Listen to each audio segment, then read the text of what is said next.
Hello बच्चों, कैसे हैं आप सभी। एनसीईआरटी साइंस अड्डा में के यूट्यूब चैनल पर मैं अजय कुमार आप सभी प्यारे बच्चों का स्वागत करता हूं। प्यारे बच्चों, हम लोग पढ़ रहे थे सेल कोशिका। कोशिका में हम लोगों ने पढ़ा था कि पिछले वीडियो में हम लोगों ने जान लिया था सेल का फर्स्ट पॉइंट कोशिका झिल्ली। कोशिका झिल्ली के बारे में हम लोगों ने जान लिया था। अब ये जो वीडियो आप पढ़ने जा रहे हैं उसी सेल के नेक्स्ट पार्ट में है। उसका अगला पॉइंट पढ़ेंगे, सेल ऑर्गन पढ़ेंगे। उस सारे सेल ऑर्गन में सारी चीज़ें अलग अलग, सारे ऑर्गन्स को हम पढ़ेंगे। तो आज की इस वीडियो में हम शुरू कर रहे हैं सेल वॉल। कोशिका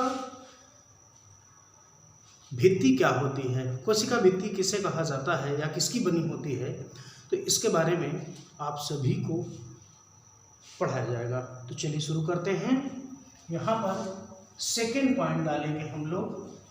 सेकेंड पॉइंट, दूसरा नंबर था कोशिका भित्ति, जिसे सेल वॉल कहा जाता है। सेल वॉल, ये जो सेल वॉल है इसके बारे में अगर हम बात करें तो कोशिका भित्ति यह पादप कोशिका में पाई जाती है, यानी कि प्लांट सेल में पाई जाती है, पादप कोशिका में पाई जाती है। और यह बनी होती है सेलुलोज की। किसकी बनी होती है? सेलुलोज की। तो फर्स्ट पॉइंट इसमें नोट करेंगे कि कोशिका भित्ति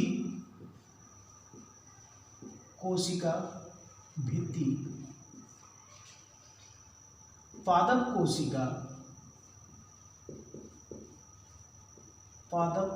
कोशिका की में पाई जाती है।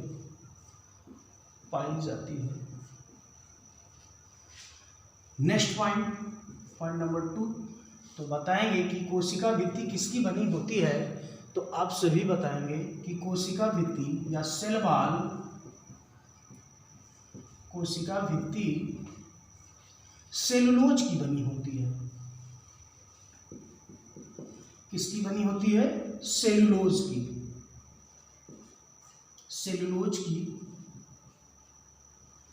बनी होती है। सेलुलोज की बनी होती है। प्यारे बच्चों, सेलुलोज क्या होता है? तो सेलुलोज कोशिका का मृत भाग होता है। मृत भाग कहा जाता है एक तरह से। सेलुलोज की बनी होती है। तो देखेंगे इसके बारे में थोड़ा सा कुछ। नेक्स्ट पॉइंट, जो सेलुलोज होता है ये होता है एक प्रकार का कार्बोहाइड्रेट। क्या होता है? कार्बोहाइड्रेट। तो देखेंगे यहाँ पर सेलुलोज क्या है? कार्बोहाइड्रेट।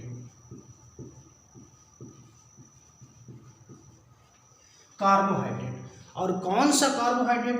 कार्बोहाइड्रेट अलग अलग कई प्रकार के होते हैं। तो इसमें आप देखेंगे कि जो सेलुलोज है ये होता है कार्बोहाइड्रेट का प्रकार। कार्बोहाइड्रेट में कौन सा कार्बोहाइड्रेट होता है? तो आप बताएंगे पॉलीसैकेराइड। आप सभी बताएंगे पॉलीसैकेराइड।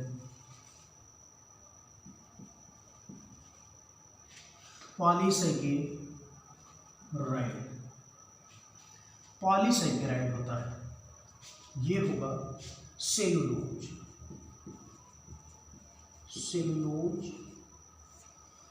और ये कार्बोहाइड्रेट।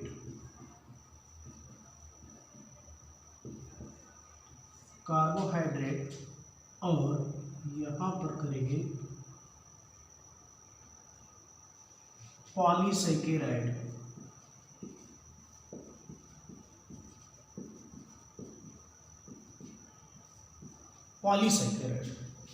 तो ये पॉलीसैकेराइड का होता है। क्वेश्चन आपसे ऐसे पूछेगा कि जो कोशिका भित्ति है, सेल वॉल है, यह किसमें पाई जाती है? पादप कोशिका, जंतु कोशिका, माइटोकॉन्ड्रिया, या फिर पूछ लेगा क्लोरोप्लास्ट। तो इसमें आपको बताना है कि पादप कोशिका पाई जाती है किस पर? कोशिका, पादप कोशिका में पाई जाती है कोशिका भित्ति। सेल वॉल किसमें होती है? पादप कोशिका में। सेकेंड पॉइंट, यह किसकी बनी होती है? ग्लूकोज, फ्रक्टोज, सेलुलोज, कई सारे ऑप्शन, उसमें 4 ऑप्शन दिए रहेंगे, तो उसमें आपको बताना है सेलुलोज। और सेलुलोज को पूछे कि सेलुलोज है क्या, तो सेलुलोज एक प्रकार का कार्बोहाइड्रेट है। कार्बोहाइड्रेट में कौन सा प्रकार है? पॉलीसैकेराइड। कैसा है? पॉलीसैकेराइड है। तो उम्मीद करते हैं कि ये आपको पसंद आया होगा और आप इसका स्क्रीनशॉट ले सकते हैं।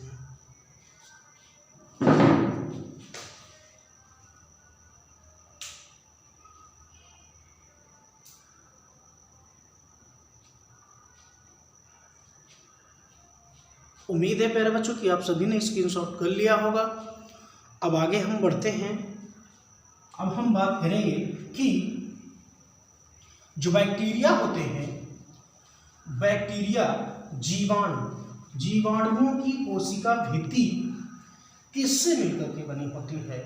तो आप सभी लोग जानेंगे कि जो जीवाणु है, बैक्टीरिया है, इसी में नेक्स्ट पॉइंट होगा बैक्टीरिया, जीवाणुओं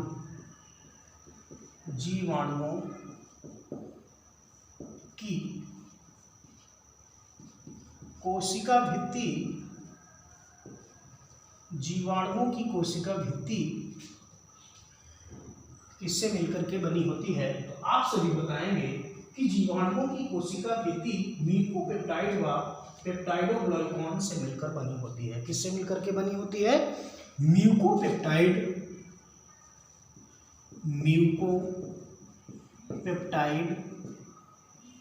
व ग्लाइकोपेप्टाइड, म्यूकोपेप्टाइड व पेप्टोग्लाइकॉन व पेप्टोग्लाइकॉन से मिलकर बनी होती है।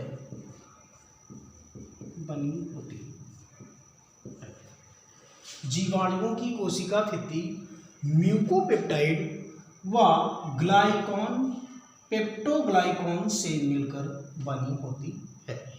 आप सभी बताएंगे कि जीवाणुओं की जो कोशिका भित्ति है वो म्यूकोपेप्टाइड व पेप्टाइडोग्लाइकॉन से मिलकर के बनी होती है।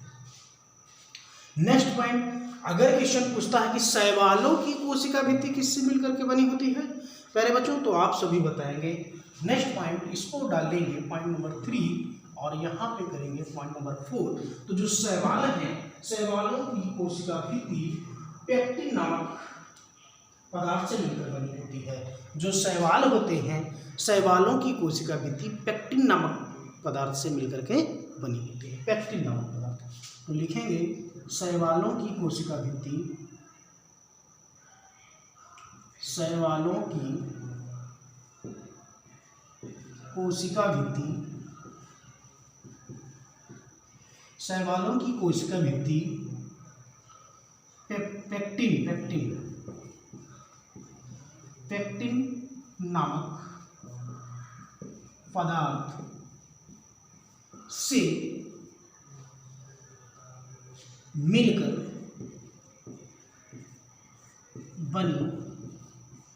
पदार्थ से मिलकर बनी होती है।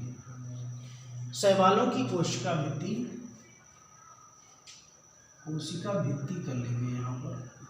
शैवालों की कोशिका भित्ति पेक्टिन नामक पदार्थ से मिलकर बनी होती है। प्यारे बच्चों, उम्मीद है कि आप सभी को समझ में आया होगा। आप इसका स्क्रीनशॉट कर सकते हैं। बाकी आगे नेक्स्ट पॉइंट है कि अगर फंजाई का पूछता है आपसे, तो आप सभी बताएंगे कि कवकों की कोशिका भित्ति काइटिन नामक पदार्थ से मिलकर बनी होती है। काइटिन नामक पदार्थ, तो यहाँ पर आप देखेंगे 5वां पॉइंट कि कवक फंजाई कवकों की कोशिका भित्ति, कवकों की कोशिका भित्ति काइटिन, काइटिन, काइटिन नामक पदार्थ से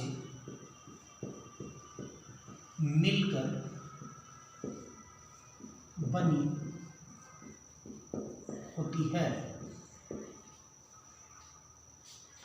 कोशिका, कवकों की कोशिका भित्ति काइटिन नामक पदार्थ से मिलकर के बनी होती है।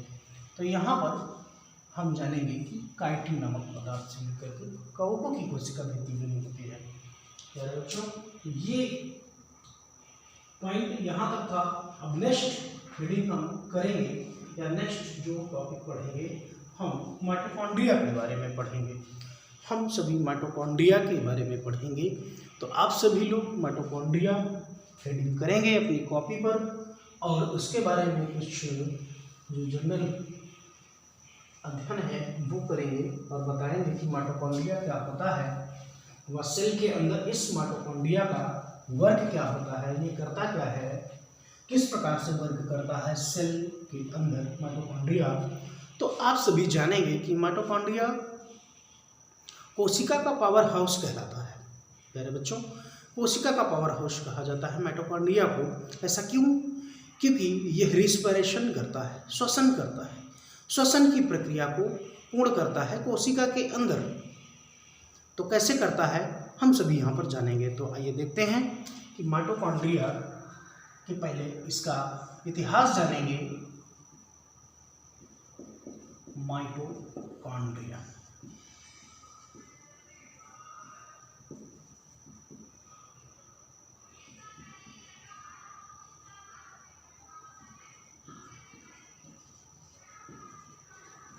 माइटोकॉन्ड्रिया, माइटोकॉन्ड्रिया के बारे में अगर हम बात करें तो माइटोकॉन्ड्रिया की खोज कोलिकर नामक वैज्ञानिक ने किया था। किसने किया था? कोलिकर नामक वैज्ञानिक ने। तो लिखेंगे फर्स्ट पॉइंट की माइटोकॉन्ड्रिया की खोज, माइटोकॉन्ड्रिया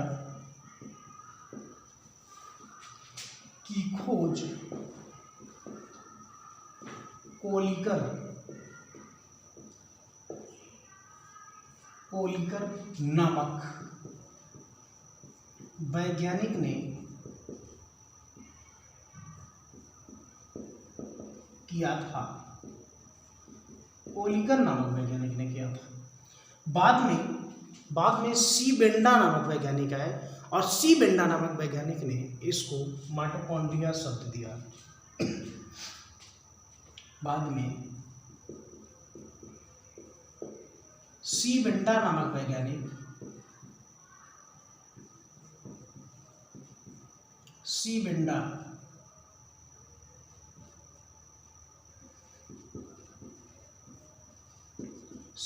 नामक वैज्ञानिक ने इसे माइटोकॉन्ड्रिया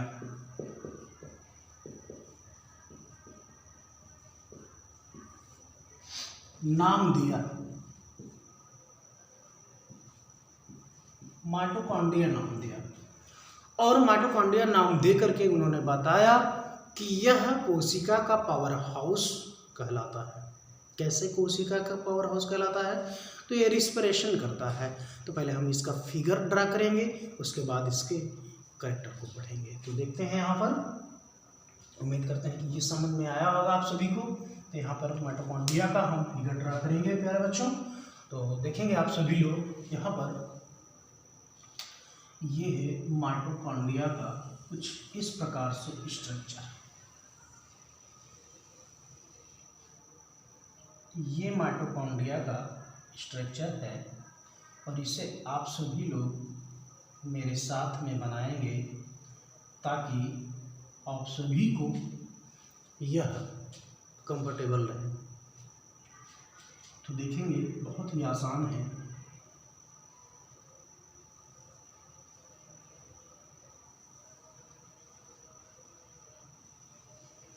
ये माइटोकॉन्ड्रिया के क्रिस्टी का पार्ट है इनर मेम्ब्रेन कुछ इस प्रकार से स्ट्रक्चर बनाती है और जिसे क्रिस्टी के नाम से जाना जाता है।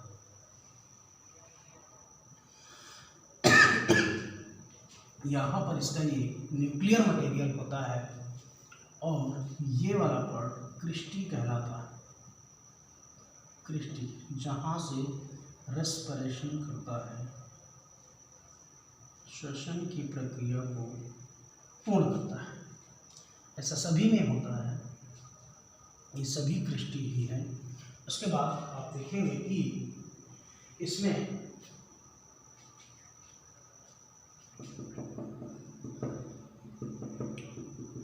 माइटोकॉन्ड्रियल फ्लूइड भरा होता है, माइटोकॉन्ड्रियल फ्लूइड होता है और ये न्यूक्लियर मटेरियल होता है, डीएनए जिसको कहा जाता है न्यूक्लियर मटेरियल। तो ये होता है माइटोकॉन्ड्रिया में न्यूक्लियर मटेरियल दो प्रकार का होता है, एक डीएनए और एक आरएनए। तो आपसे पूछे कि माइटोकॉन्ड्रिया में कौन सा न्यूक्लियर मटेरियल पाया जाता है, तो आप सभी प्यारे बच्चों बताएंगे कि डीएनए पाया जाता है। क्या पाया जाता है? डीएनए पाया जाता है। और ये माइटोकॉन्ड्रिया का आउटर मेम्ब्रेन है।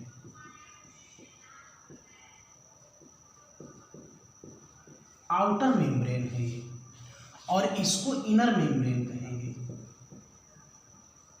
इनर मेम्ब्रेन, इनर मेम्ब्रेन कहेंगे। और इसके बाद ये होगा इसका स्ट्रोम, ये भाग को कहेंगे स्ट्रोम, स्ट्रोम कहा जाएगा।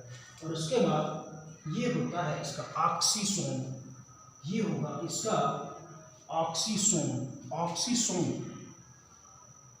तो ये कहलाएगा इसका ऑक्सीसोम।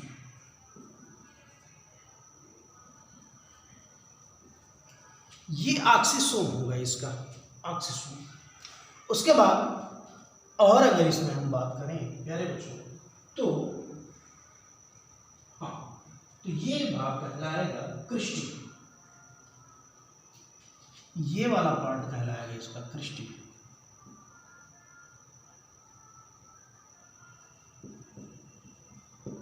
क्रिस्टी, ये क्रिस्टी होगा। तो ये कुछ इस तरह से नॉर्मल स्ट्रक्चर था माइटोकॉन्ड्रिया का, जो आप सभी ने जाना। तो यहाँ पर हम बात करें कि माइटोकॉन्ड्रिया को कहा जाता है power house, power house of the cell, power house of the cell, या रेस्पिरेटरी ऑर्गन कहा जाता है, श्वसन अंग कहा जाता है। कोशिका का श्वसन अंग किसे कहा जाता है, तो बताएंगे माइटोकॉन्ड्रिया को। या फिर power house of the cell, या कोशिका का पावर हाउस किसे कहा जाता है, तो बताएंगे माइटोकॉन्ड्रिया को। तो ये पावर हाउस होता है किसका, किसका पावर हाउस होता है, तो आप सभी प्यारे बच्चों बताएंगे यह पावर हाउस होता है कोशिका का। और इसमें होता क्या है, ग्लूकोज का ऑक्सीकरण। क्या होता है, ग्लूकोज का,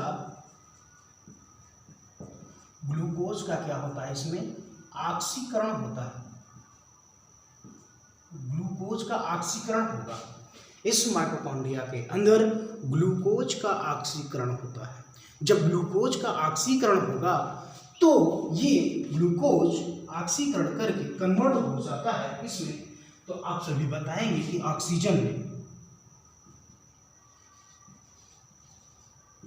ऑक्सीजन में क्या हो जाता है, कन्वर्ट हो जाता है। ऑक्सीजन में जब कन्वर्ट होगा तो इस ऑक्सीजन से हमको मिलेगी क्या, एनर्जी। क्या मिलेगी,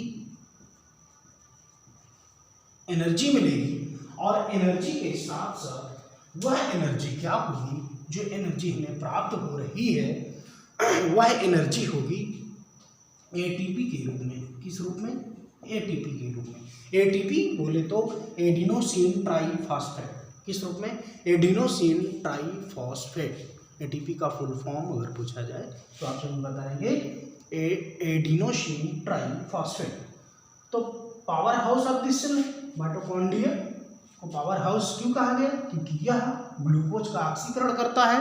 और ग्लूकोज जब टूटता है तो निकालता है ऑक्सीजन, ये ऑक्सीजन हमारे सेल में पहुंचती है, जो एनर्जी देती है वो एनर्जी स्टोर होती है किस रूप में?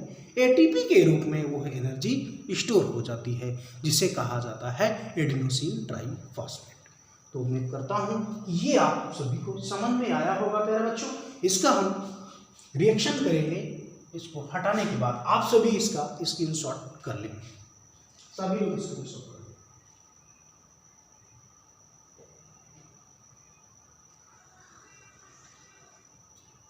उम्मीद है कि आप सभी ने स्क्रीनशॉट कर लिया होगा। अब हम इसका रिएक्शन देखते हैं, जो आप सभी जानते हैं फोटोसिंथेसिस नामक रिएक्शन यहीं पे होता है। तो देखिए ज़रा सा, प्रकाश संश्लेषण का जो रिएक्शन है वो यहाँ पर माइटोकॉन्ड्रिया के रिस्पिरेशन में फॉलो करता है उसको। तो देखेंगे कैसे एनर्जी हमको इंक्लूड करता है, स्टोर करके रखता है एनर्जी सेल के अंदर। तो ग्लूकोज C6H12O6 प्लस ऑक्सीजन का क्या कर रहा है, यह ऑक्सीजन ग्रहण कर रहा है। तो यहाँ पर इसके संयुग्म हो जाएंगे। इसके बाद ये रिएक्शन अगर हम करते हैं तो यहाँ पर हो जाएगा 6H2O प्लस हो जाएगा 6CO2 प्लस एनर्जी। वह एनर्जी किस रूप में होगी? एटीपी के रूप में। जो एनर्जी निकल रही है वह एटीपी के रूप में एनर्जी प्राप्त होगी हम सभी को। ये माइटोकॉन्ड्रिया का इस प्रकार से हमें रिएक्शन देखने को मिलता है प्यारे बच्चों। तो उम्मीद है कि आप सभी को ये समझ आया होगा। आप इसे नोट कर सकते हैं अपनी नोटबुक में। इसके बाद हम बात करें नए टॉपिक की। तो अगला जो शेल ऑर्गन है वह है लवक या प्लास्टिड। तो उम्मीद है कि ये आपने कर लिया होगा इसके स्क्रीनशॉट। हम आगे बढ़ते हैं तो देखेंगे यहाँ पर प्यारे बच्चों, आपने सेल के अंदर एक और ऑर्गन का नाम सुना होगा जिसे कहा जाता है लवक।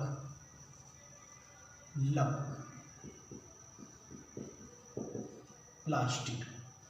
लवक या प्लास्टिड क्या होता है? लवक किससे कहा जाता है? लवक क्या कार्य करता होगा? लवक कितने प्रकार का होता है लवक?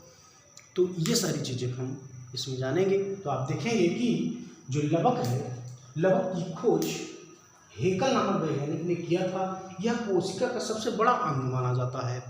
लवक की खोज किसने किया? हेकल नामक वैज्ञानिक ने किया था। वह यह कोशिका का सबसे बड़ा अंग माना जाता है। हेकल नामक वैज्ञानिक ने लवक की खोज बताएंगे कि लवक की खोज हेकल नामक वैज्ञानिक ने किया था। हेकल ने किया था, हेकल नामक। और इसको बताया कि ये लवक जो होता है यह कोशिका का सबसे बड़ा अंग माना जाता है।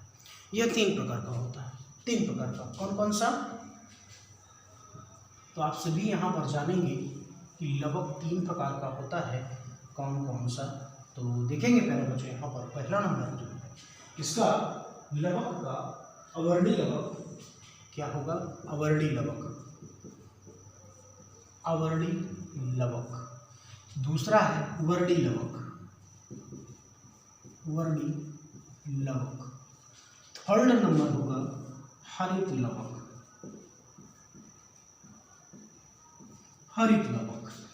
ये होगा, ये तीनों होते हैं। ये 3 प्रकार का होता है इसको कहा जाता है ल्यूकोप्लास्ट,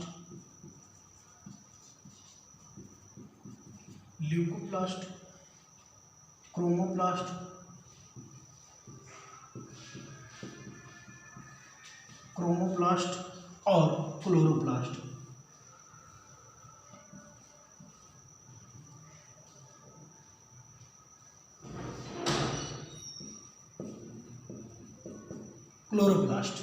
ये 3 प्रकार का होता है प्यारे बच्चों।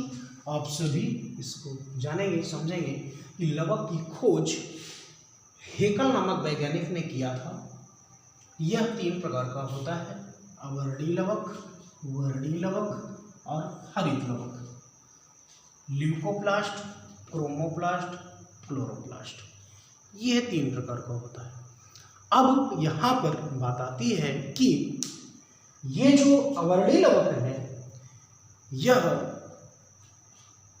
कहाँ पर पाया जाता है, तो सबसे पहले मैं आपको बता दूं कि ये जो लवक है, प्लास्टिड है, यह प्लांट सेल में पाया जाता है, पादप कोशिका में पाया जाने वाला ऑर्गन होता है प्लास्टिड।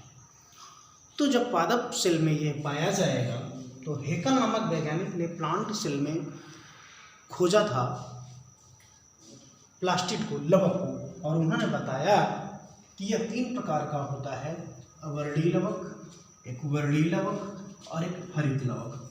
तो आप ध्यान से सुनेंगे कि जो अवर्णीय लवक है यह पौधे के निचले वाले भाग में, जैसे जड़ों में, जड़ वाले भाग में, जो यानी कि मिट्टी के नीचे का पार्ट है पौधे के, उस पार्ट में पाया जाता है। इसका कोई कलर नहीं होता, कोई कलर नहीं होता है प्यारे बच्चों, कलरलेस होता है। उसके बाद वर्णीय लवक को अगर हम कहें तो जो वर्णीय लवक है, अभी से ध्यान से आप सुनेंगे, इस पे हम विस्तार से चर्चा करेंगे। पहले इसको आप देखें। जो वर्णीय लवक है, वर्णीय लवक पौधे के फल वाले भागों में पाया जाता है, फल वाले भागों में, जैसे हरी मिर्च का लाल हो जाना, हरे टमाटर का लाल हो जाना, यह वर्णीय लवक का उदाहरण होता है, या वर्णीय लवक के कारण ऐसा होता है। उसके बाद हरित लवक की अगर हम बात करें तो हरित लवक पौधे की पत्तियों में पाया जाता है, पत्ती वाले भाग में। ये करता क्या है, तो आप सभी जानते हैं कि पत्तियां क्या होती हैं, फूड फैक्ट्री कहा जाता है, फूड फैक्ट्री ऑफ प्लांट, यानी पौधों की रसोई घर कहा जाता है पत्तियों को।